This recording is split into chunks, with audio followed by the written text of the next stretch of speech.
I now give the floor to the distinguished representative of Sweden.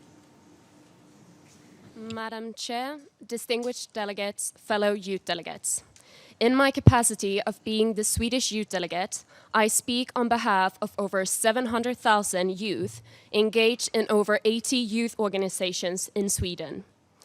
As a global community, we can't solve any of the challenges we're facing without the active engagement of civil society. There can be no development without civil society, and there can be no civil society without the active participation of young people. But the democratic space for civil society is under attack. Shrinking space is no longer an abnormality, rather it has become a global trend. Legislation to restrict rights to freedom of association, assembly, and expression have multiplied, and access to funding for civil society organization has diminished. Actors in development cooperation, human rights defenders, and staff working within civil society are subject to acts of violence, threat, and murder. Many states in this very room are responsible.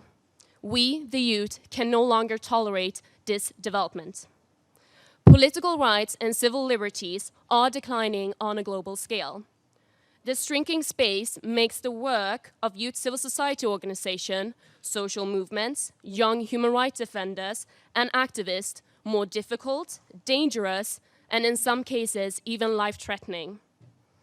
As a result of increasingly hostile conditions for civil, political, and social engagement across the globe, youth is being prevented from being an agent of social change.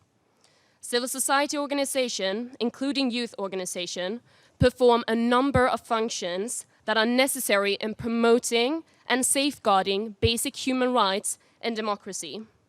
In fact, an open civil society is one of the most important safeguards against tyranny, oppression, and other anti-democratic tendencies. As proven during the recent climate strikes and by the growing mobilization of the youth civil society, the global youth movement are strongly committed to some of the most vital questions of our time. We are sending a clear message that enough is enough and that we won't be silent bystanders when it comes to our future. A society that doesn't place young people's participation at its core will design faulty policies and visions that don't bear in mind the perspectives of a core and crucial part of the population. Youth should be included in all levels of decision-making, and we should be subjects, not objects, when it comes to development, in the present, not the future. The fact that youth are being prevented from being active members of society puts our greatest chance in saving and protecting the planet and the people in jeopardy.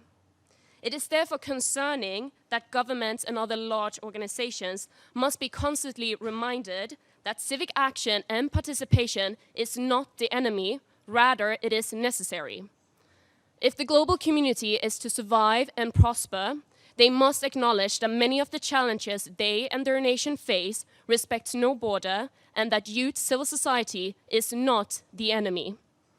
Now is the time for governments to ensure that global youth movements have the security and the resources that allows them to do their work unimpeded.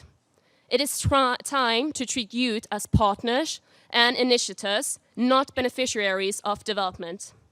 Importantly, groups most at risk of marginalization need targeted measures to ensure that they are consulted as well as heard. National governments must develop and implement policies that provide an enabling legal environment for civic action and guarantee the right to freedom of association, expression, assembly, and information. Governments must also ensure space in political processes for inclusive citizen participation. It is crucial that regional and global actors and institutions from the global south and north actively uphold norms on civic space and strengthen accountability for government's commitment to civic space.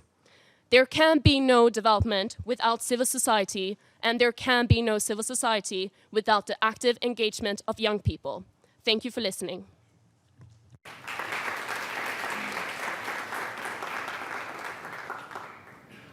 I thank the distinguished youth delegate of Sweden, and